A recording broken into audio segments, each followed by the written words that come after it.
जिस तरीके से अभी जो इंसिडेंट हुआ था फतोरदा के अंदर में, तो उसमें ये कहना कि ये गैंग वार है, मैं इससे बिल्कुल ही सहमत नहीं हूँ। और क्योंकि इसके अंदर में अगर आप देखें गोवा के अंदर में कोई ऐसी रिपोर्टिंग अभी तक नहीं है किसी भी इंसिडेंट, ऐसे इंसिडेंट की जिसके अंदर में क्राइम सिंडिकेट्स का इन्वॉल्वमेंट जो एक टिपिकल होता है, सुपारी लेना, एक्सटॉर्शन करना, लोगों को डराना धमकाना और इस सब तरह की चीज़ें जो है जिसको कहते हैं जिसका खौफ हो, ऐसा कोई नाम ले और लोग डर जाए, ऐसे कोई गैंग्स गोवा के अंदर में बिल्कुल नहीं है। और न उस तरह की कोई ऑर्गेनाइज्ड सिंडिकेट एक्टिविटी है।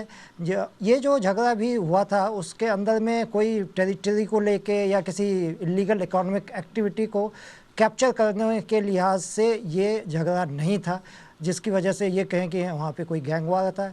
ये बेसिकली इसमें जिस व्यक्ति के ऊपर हमला हुआ उसने पिछले दिनों में कभी जिन लोगों ने हमला किया था उनके लोगों की पिटाई की थी, तो एक इंडिविजुअल एनमिटी थी उसके अंदर में और उसके अंदर में कुछ लोग इकट्ठे होकर उन्होंने उसके ऊपर हमला किया। बट इसमें मैसेज देने के लिए, चूँकि ये स्ट्रीट के ऊपर ये हमला हुआ और एक हवाई फायरिंग भी हुई which is absolutely not acceptable इन गोवा, इसीलिए पुलिस ने इमीडिएटली बहुत स्विफ्ट और काफ़ी सख्त एक्शन इसके अंदर लिया। अभी तक 20 से ज़्यादा लोग इसमें अरेस्ट हो चुके हैं और अभी भी और अरेस्ट इसमें होंगे और बड़ा लाउड एंड क्लियर मैसेज इसमें पुलिस के एक्शन ने दिया है। इसके अंदर में ये कहना कि गोवा में ही आके रह रहे हैं, ये इस तरीके से उसको हम नहीं कह सकते हैं।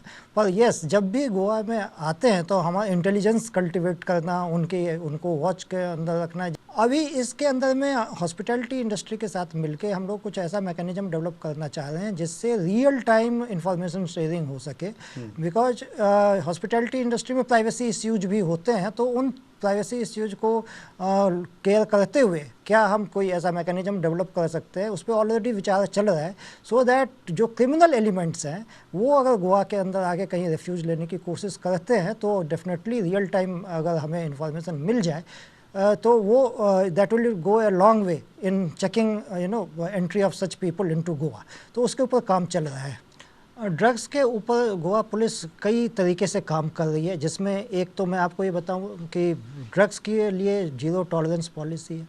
साल दर साल के अगर हम देखें पिछले 5 सालों में गोवा पुलिस ने 775 लोगों को ड्रग्स केसेज में अरेस्ट किया है, जिसमें से पिछले साल करीब 190 लोगों को अरेस्ट किया। अभी तक हम इस साल 145 लोगों को अरेस्ट कर चुके हैं और जो ड्रग्स की क्वांटिटी है वो 200 से 250 किलो हर साल गोवा पुलिस सीज करती है। और इस साल हमने कुछ बड़े कैचेज भी किए हैं। जो मैं ख़ास तौर पे कहना चाहूँगा कि इंटर एजेंसी कोऑर्डिनेशन काफ़ी मजबूती से हम लोग कर रहे हैं। इस साल अगर आप देखेंगे तो कुछ बड़े हम लोगों ने नेटवर्क जो जिसमें बिग फिशेज होते हैं उनके ऊपर फोकस किया है। हम लोग पिछले 20 साल में ड्रग्स के अंदर जो भी इन्वॉल्व रहे हैं गोवा के पकड़े गए हैं, ऐसे करीब 2500 लोगों के ऊपर हम लोग काम कर रहे हैं। और जो ड्रग सप्लाई को लेकर एजुकेशन इंस्टीट्यूट में हमारी जो डीआईजी हैं वो उन्होंने बिट्स प्लानिंग में अभी वो किया है और साथ में बाकी जगहों पर भी हम लोग कोऑर्डिनेट कर रहे हैं कि जो एक्सेस ऑफ ड्रग्स है उसको रोकने के लिए कैसे सिक्योरिटी वहाँ टाइटन की जाए। तो इस तरह से demand side and supply side दोनों तरफ हम लोग काम कर रहे हैं। One major issue sir is about the landscape.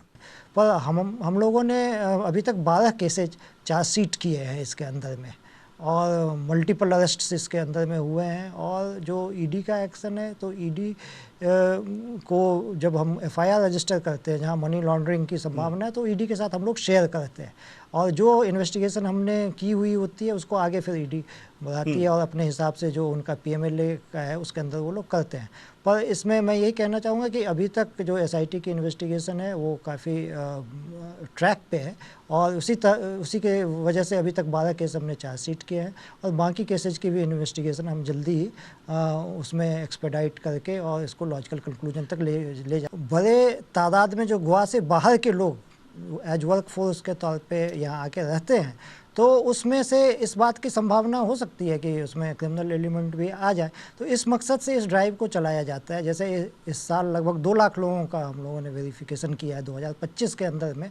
और इसके अंदर मैं आपको बताऊं कि हम टेनेंट वेरिफिकेशन का एक नया ऐप भी बहुत शीघ्र लॉन्च करने वाले हैं जिसकी वजह से एक यूनिक आईडी हम टेनेंट को दे देंगे, सो दैट गोवा में बार बार उसको वेरीफाई करने की आवश्यकता नहीं रहेगी। वो जब भी अपना रेजिडेंस चेंज करेगा तो उस यूनिक आईडी की मदद से ही उसकी वेरिफिकेशन की जा सकेगी, और ये ऑटोमेटेड भी हो जाएगा और थोड़ा सा फास्ट भी हो जाएगा, क्योंकि हमारे डेटाबेस में भी हम इस ऐप को एक्सेस देंगे, क्रिमिनल डेटाबेस में, तो ये और भी मजबूत हमारा जो वेरिफिकेशन सिस्टम है वो होने वाला है। बहुत जल्दी इसकी हम लॉन्चिंग करने वाले हैं।